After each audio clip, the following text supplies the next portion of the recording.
Hi, everybody. I'm Paul Bobnak for Who's Mailing What. Welcome again for another interview with a member of the marketing community. My guest today is Mike Gunderson.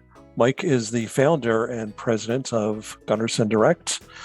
Thanks for being here with us today, Mike. And please feel free to introduce yourself and tell us about your background, how you founded the agency, and kind of your origin story. Awesome. Well, thanks a lot, Paul. I've been following you for years. Always been a fan of your writing, and it's a pleasure to be on your podcast. Thank you. So yeah, Gunderson Direct.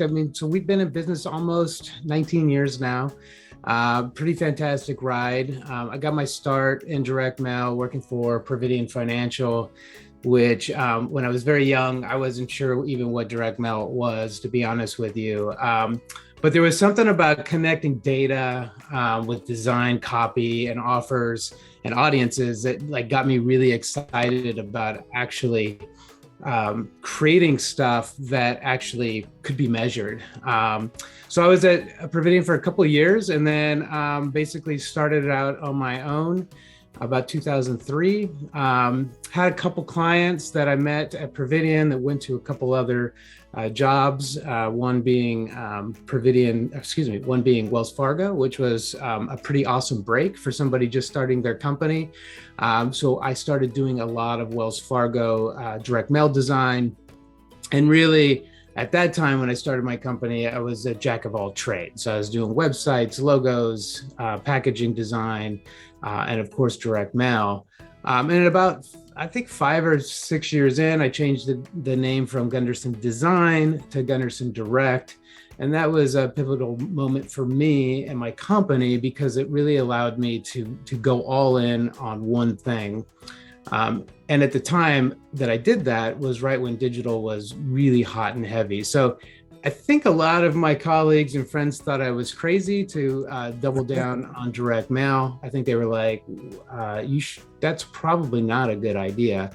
But you know what? It's just one of those things where I just really loved it. There's something about even as a designer, getting something physical versus digital that you created. I don't know, it's just another level of interest to that design, in my opinion. Not to say that motion graphics isn't awesome, and there's a lot of really great things at the time with Flash, which finally, eventually went away. But the idea of just being able to design something, having it produced, and being able to hold what you designed is just a really neat feeling. So we just continued our way, kind of making our way as a kind of a consulting company. Really, it was me and a graphic designer at the time.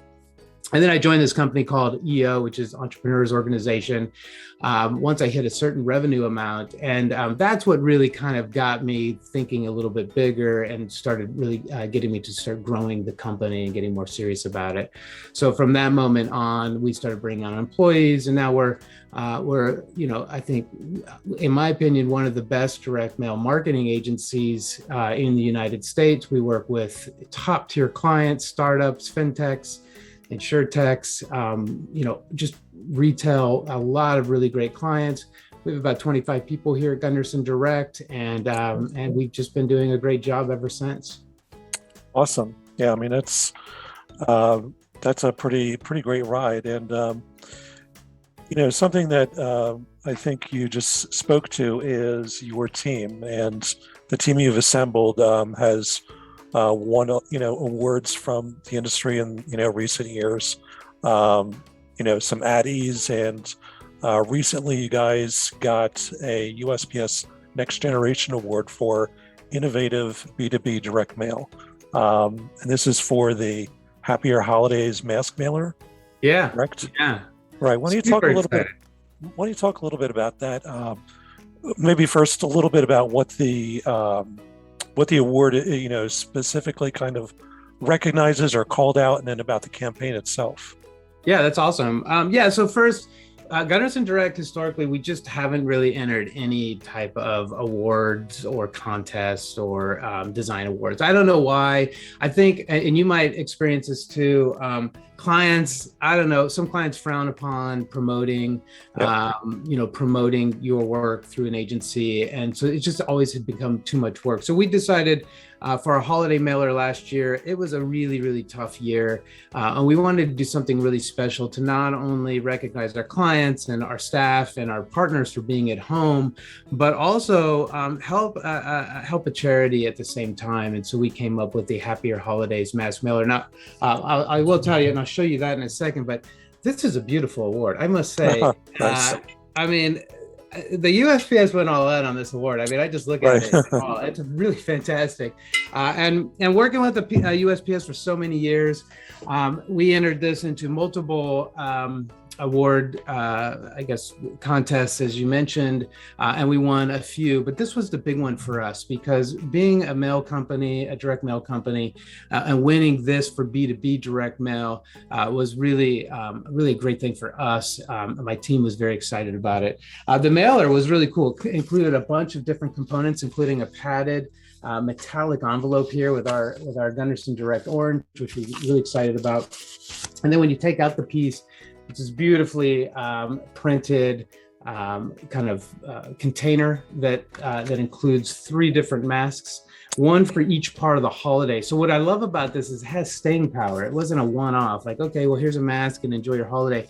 We encourage them to interact with this piece in November, December, and in January. And every time they interacted and posted something on social wearing their mask, we donated to this charity.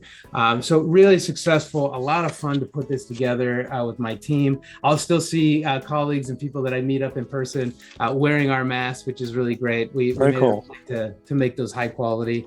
And we were able to donate quite a bit of money to the Alameda County Community Food Bank, which made us feel really good about this entire promotion. I'd say so. That's really impressive stuff, and so timely too. Yeah, it worked out well, and it was so thoughtful. It was very much not about promoting Gunderson Direct, Right. but essentially promoting togetherness and just trying to put a smile on somebody's face. Right. And I think also this is something maybe you could talk about a little bit as well, is the interactivity of mail and having an action device of some kind in a direct mail piece that engages people in a physical way, besides in a tactile way, instead of just visual. And I'm sure you'd agree that there are instances where it can be really useful in driving a response. Yeah, well, so, I don't know if you've noticed, Paul, and you probably have, but, every restaurant you go to now, especially at the height of the pandemic, QR codes came back in a big way to do ordering at restaurants. Just doing touchless tech in general was pretty important for everybody to stay safe. And so we also developed a technology called Respond Fast a few years back that allows you to respond to these direct mail pieces. And in fact, even on this holiday mailer, we put it right on the inside there. You can kind of see right there. Here's a special holiday message from our team. And what that allows us to do is get people to interact with the mail piece on a whole nother sense, right? So now we got sound. We're able to bring in another brand element in a sense. So not only are you seeing it and you're touching it, but now you're hearing it. And then from that interaction, you can actually respond to a piece like this or a client's piece and actually get a text message with a link to continue the transaction. So a really neat way to bring your direct mail to life with having some voice interaction around the direct mail piece. Yeah, I want to get more into that in a moment or two. But speaking more generally about trends, things going on in direct mail that you may have seen in B2B mail, maybe mail used by software as a service companies. Is there anything that really pops up as something that's cool or innovative or different that seems promising? Yeah, well, we're seeing a lot of B2B mail come back. Obviously, right at the height of the pandemic, I mean, it all but stopped. Yeah. And so we have big mailers doing big mailings within office for a lot of our customers. And they basically didn't have anybody to mail to. And Yeah. we didn't have home addresses to send our mail to a lot of these business contacts. So first is trying to figure out how can we connect the business addresses with the home addresses. And so working with our data partners and being able to create mail lists that can be appended from those business lists has been super important for our business and continuing the mail and getting it to the right people. So that's number one. So the trend there is figuring out how do I get my mail to the decision maker within a company. And again, that can happen through your data partners, which is awesome. Mm-hmm. But you may, if you're a customer, if you have a customer database out there, now's the time to ask for that home address and see if they'll give it to you, because it can be a really great tool to break through the clutter. Obviously, digital's everywhere. And so having a physical address to your home address and your business address can be really great for direct mailers to contact you and engage you. Another thing that we're seeing a lot of in direct mail, which is probably not a surprise, but we're seeing just a lot more, even in B2B, we're seeing a lot more postcards. So, obviously inexpensive, easy to test, easy to mail out. Form factors have been strong. So we just did this one for Wish. Mm-hmm.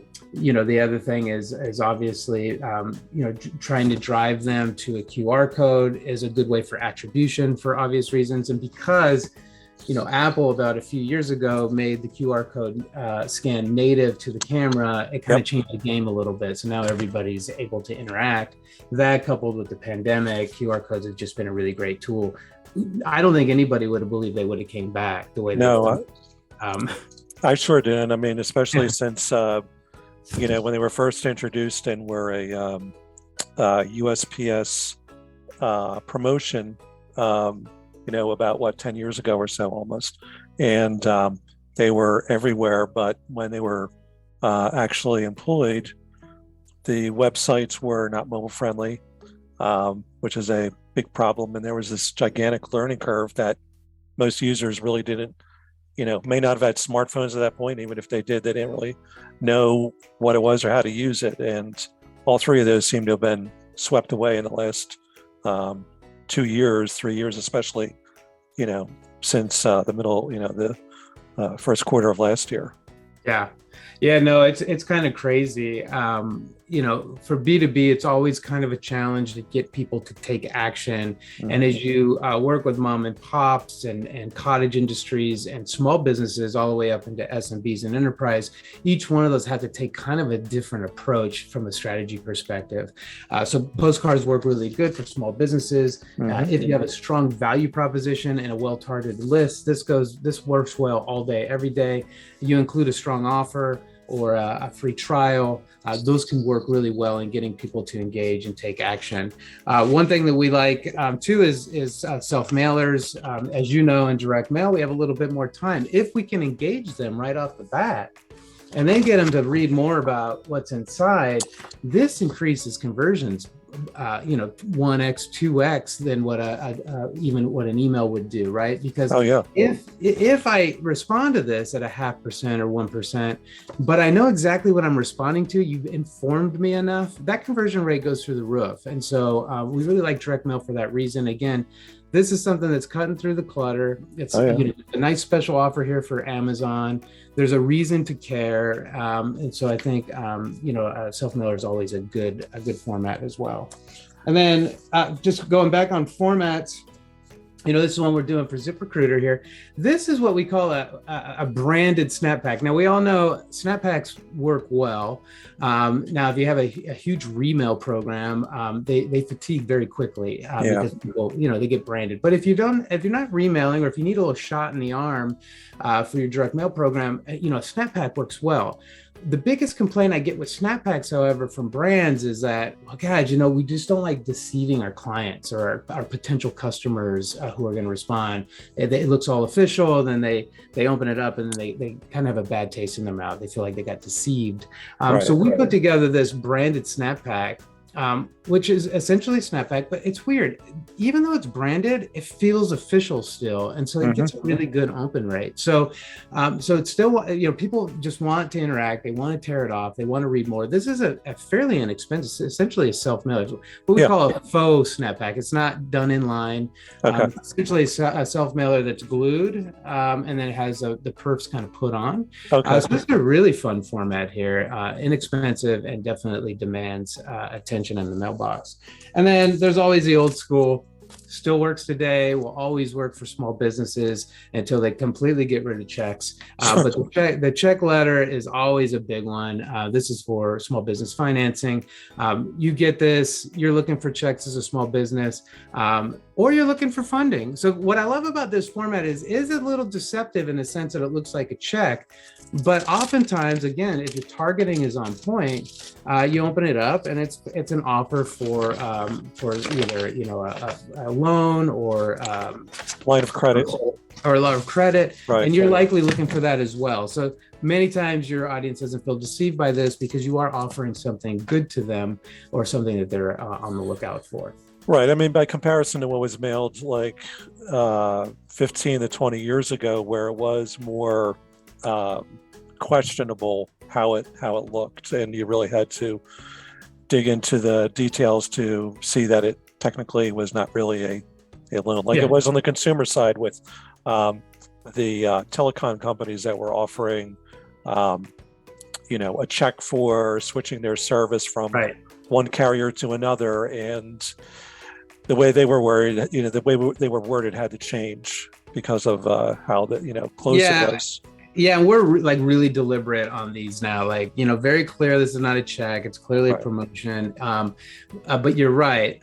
You could actually cash those $5 checks. Or those 30-cent checks, and then get yourself in a whole world of hurt. Right. Right. These obviously are just mainly a focal point to get you to get into the offer, hopefully read the letter, and then of course respond. One thing I want to mention, because there's so much churn going on, there's a lot of people leaving companies, going to new companies.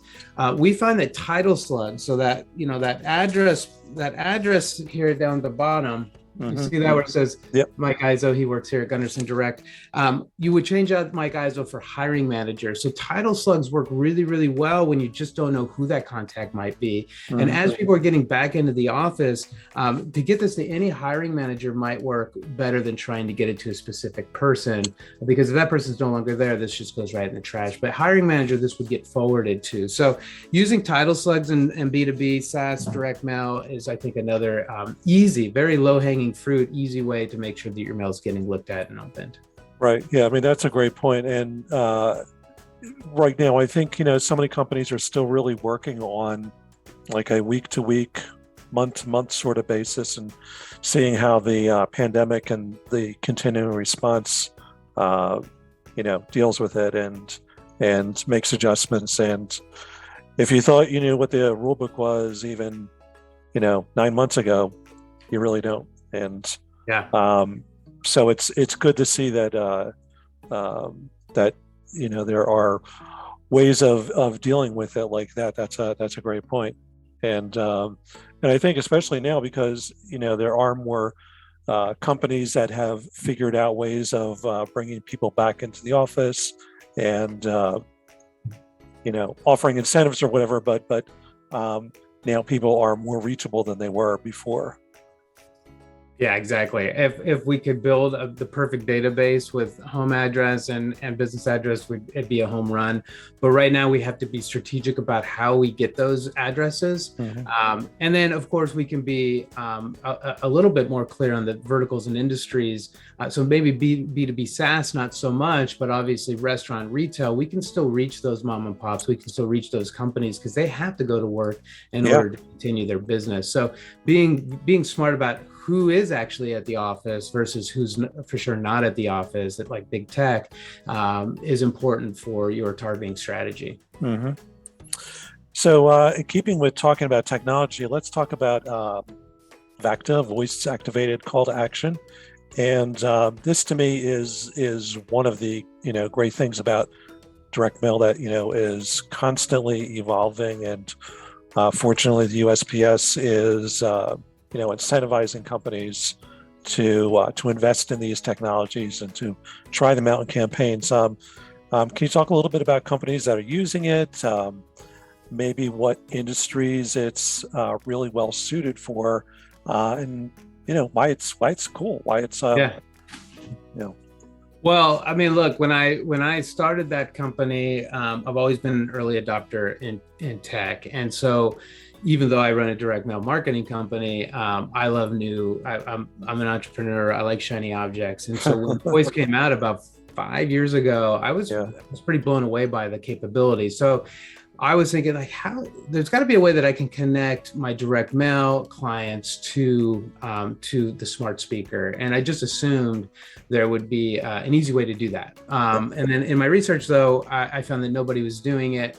And then we went to work to build out a patent pending right now, build out the technology with a partner of ours, and then being able to deploy that very, very early. And right about the time we deployed it, the USPS offered a 2% discount for one of their promotions, and so we started getting some interest from clients to try it out. Not only because they thought it was an exciting new way to connect with their customers, but also because that 2% discount in large quantities pays for it, over and over again. So it's really good for both. And the USPS has been an awesome partner. We've worked with them in kind of developing how we can use this in mail, what's appropriate for the discount. And I will say that I love the USPS because they are always trying to get people to think bigger and broader about the direct mail. Oh, yeah. As for clients, because I'm the sales guy for Respond Fast, a lot of the clients that we have brought onto the platform are fintech and financial clients, which I think is okay. I see more growth in retail and in QSR, quick serve restaurant capabilities. I think this is where it can really come alive. But I will say that the success that we've seen in fintech and financial has been really great. It's just, again, one more way for the consumer to connect. For instance, SoFi is using this technology, and they actually have voiceover within the text, so they don't. So when the consumer uses it, they don't hear Google or Alexa's voice. They hear SoFi's voiceover. So it's a very nicely branded, mail piece from not only the look and feel of the direct mail package, the messaging and how that feels on the direct mail package. But then when you do use the voice activated call to action, it continues that brand. It continues to build that brand with custom voiceover, and again, reiterating the offer and getting them to respond. So far, so good. Really loving where this technology is going. Now, what's exciting about next year is the USPS has offered a 3% discount for this technology. This is great. I mean, yeah. It's big money at 2%. As anybody knows who's purchasing postage, that's big money, especially as you get into 250, 500, a million, 5 million pieces of mail. Yeah. 3% is a game changer. So we're really excited about hopefully having more mailers on Respond Fast, continuing to grow the usage on that. And the more usage, the more people that are utilizing the technology, the more we can see consumer behavioral shifts and be more comfortable with that technology. So I think it's going to be very exciting 2022. Yeah, I'm kind of wondering if there are like a good list available, people who have some voice activated technology. A list, a targeting list. Yeah. So you could. We haven't found that. In fact, many times when I'm pitching the technology, everybody wants to hear like, well, how many in the US have this, and how many are versus, how many have Google versus Alexa and all this. There's not too many studies, surprisingly, that we have found in the last 5 years. There was a big study done, I think about 2 years ago, that gave us some baseline metrics on how many people in the US have the technology and how many people interact with it on a daily basis. I'm sure that's completely shifted at this point, especially past the pandemic, as podcasts usage and just voice usage in general has grown. I'm guessing that the overall usage of the device on a daily basis has changed as well. So again, that behavioral change and shift in consumers lends itself well to responding on offline marketing media, whether that's packaging or direct mail or newsprint and magazines and catalogs. Right, right. How about informed delivery? Are you doing like campaigns using that? I love informed delivery. Now, I'll be honest. When the USPS came up with informed delivery a couple of years ago, I loved it then, but I felt like, it's like any new technology, just like the voice activated call to action we talked about with Respond Fast. It takes time to get consumers comfortable with the idea of something new. And with informed delivery, the numbers at the beginning were so low that it was really hard to encourage marketers to utilize this within the marketing mix, even though it was free. Even though it was a digital touch along as a ride along with your direct mail package. And even though you could actually take advantage of an offer before you even received your mail from a marketing side. But I think consumers love the idea that they know what's in their mailbox before they get it, both from a security standpoint. So if they're missing something, they know. So if there is any theft or anything, they at least kind of have a record of what was supposed to be in the mailbox. And then the USPS from what we're working with our partners, our production partners on, has made it pretty easy to implement informed delivery within the campaigns. Now, two big main selling reasons we love informed delivery for our clients is what we say to them. One is that they have a clickable digital message as a ride along to their direct mail. That's pretty fantastic. And because the audience has grown so much, this is a good thing for direct mailers. Two, and I don't know if you've noticed this, if you add informed delivery, if you add the big image and the small image at the bottom, or even just a small image at the bottom, you automatically get sorted to the top of the pile of that informed delivery digest. So here you have an opportunity to not only promote your brand and get people to respond before they even receive the direct mail, but now we all want to be at the top of the pile, right? Whether it's email, whether it's in your mailbox, and now of course in informed delivery. So this is a benefit for marketers to get top of pile, get first impression. We're even doing some cool things because as I mentioned, stealth envelopes, as work really well. We got to get the envelope open to get them to read the message a lot of times. And so we can do a promotional. So if it gets just scanned, then it just gets scanned. There's nothing that happens. But I can do a promotional image with a promotional box at the bottom that clicks, that is agnostic of the direct mail that's actually coming into their mailbox. So I have two opportunities. I can either sell the people who are really interested in a promotional offer, and then I can hopefully sell the people that are very, very good at sorting what they think is as direct mail and junk mail out, and get them to dive inside the envelope and learn more about the offer. So it's kind of a 1-2 punch. The technology is only growing, the audience is only growing, and I'm excited when we can start opening this up to B2B as well. Oh yeah, I'm expecting that too. And the other thing too is you can change the digital part of it on the fly if you want, right? I don't know about that. I likely I wouldn't doubt that is a feature. Yeah, I think that's the case. And but besides everything else, it's all easy to attribute where all this comes from. 100%. So you're just watching this responses in real time. And I know, there are plenty of times when I've looked at a direct mail piece, and sometimes waiting is the hardest part for it to come, if it's a check or if it's a catalog or some attractive offer that I see. And depending on whatever else is going on in the world, it's, maybe the next day, but or if you're just away and you're not at home to be able to take advantage of it immediately. There's the immediacy factor is huge. Well, and this is a perfect example of the USPS taking existing technology that they've spent millions of dollars in building, scanning packages, every package that comes through a sorting facility, and then utilizing that, repurposing that as an option for mailers to get more out of it. So I think there's going to be more of this with the USPS, is really taking a look at everything that they have built in already and utilizing those as features and benefits to push out to consumers or direct mailers or companies. So I'm excited for that. I'm hoping more of that kind of thinking comes through the USPS, because there is there's a lot of resources there and a lot of really cool things that we can utilize the USPS for. Other than just delivering mail. So basics, right? Yeah.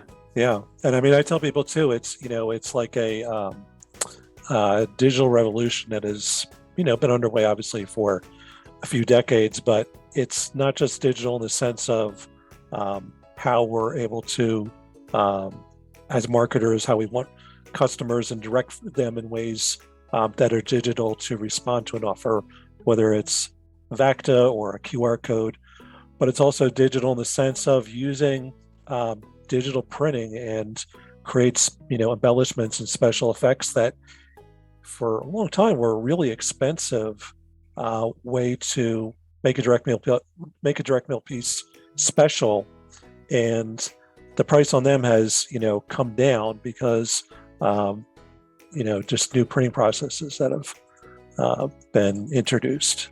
It's amazing, some of the technology coming down, and again, I think the USPS, really taking a stance on bringing new technology and having these promotions in the first place, I think is a really good way to interact with companies and direct mailers like us in order to bring these new experiences to the consumers. So, and just on a note, I've had a lot of meetings with the USPS from a promotion standpoint, and they're so excited about it, and that's what's neat about it. It's not like they're like, oh, we're going to do. They're very excited about trying something new and wanting to integrate it and making connections in order to get people to understand how this technology can kind of change what their direct mail can do for them. So I feel like they are really doing a good job of pushing things forward in an industry that a lot of people are saying, well, it's the USPS, and there's a lot of people complain a lot about everything. And it's nice. It's important for people to know that they're doing a lot, to really enhance the experience for consumers. And they really do care about the service that they are providing, even though it doesn't go right all the time. There's a lot of scrutiny. They really do care about doing a great job for Americans. Right. Well, this kind of ties in with my my last question or point of discussion here, which is, what do you ultimately see as the like the value proposition of direct mail? Why does direct mail still work today?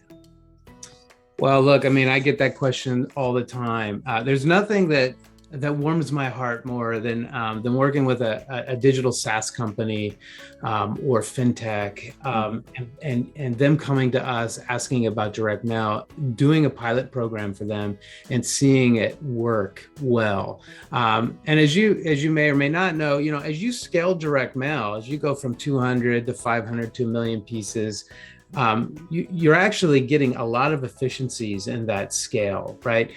So postage is postage, and we can optimize postage to a certain degree, but that's kind of a fixed cost. But as we buy more data, as we buy more production printing, and as we get more efficient on the agency side, we're actually driving down the cost per impression as we scale the direct mail.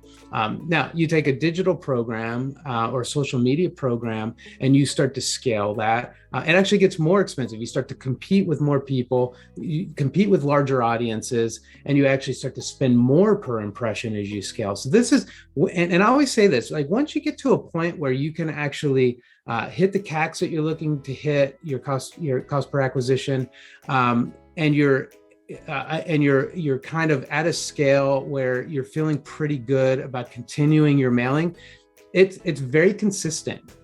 Yes, there are maybe some market fluctuations depending on, things that are going on, like the pandemic. But for the most part, you start to hit a 0.5%, 1% to 2% response rate. As long as you're doing a good job on that target and you keep it consistent, you keep your creative consistent, you keep your offer consistent, you can actually just kind of ride that along. Now, you always have to optimize, you always have to test, but it's a very good tactic in your marketing toolbox in order to have a direct mail program that's working well. The other thing I like about it is, and you know this, and I know this, especially during the pandemic, the amount of digital noise that's around us, whether that's your podcast, whether that's your email inbox, right? I mean, even Google, just like they automatically take all your promotional mail, they just put it in folders for you. So the chances you're even going to be looking at that are very slim. Banner ads, I don't know. I think people are kind of way over that. And I think that social media and Instagram and influencer marketing is awesome. And I'm going to be the first one to say that I've bought many things off of Instagram. It gets me. I like it. Right. And the algorithm is fantastic. But from an actual targeting perspective, where I can actually target somebody with that household income that has those buying preferences, that own a home, that need my product or service, getting that to them proactively without spending a lot of money on media, direct mail is still one of the best ways to get that brand out there, get it noticed, and get people to respond and buy your products and services.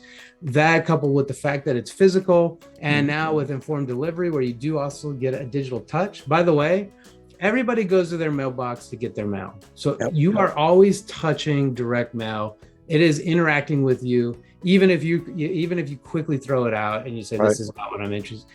You are actually getting an impression every single time. So that's one. And I guarantee, and I don't know if USPS has done studies on this, but if you're an informed delivery client, so if you're getting informed delivery, guaranteed you're looking at informed delivery every single day. Oh, absolutely.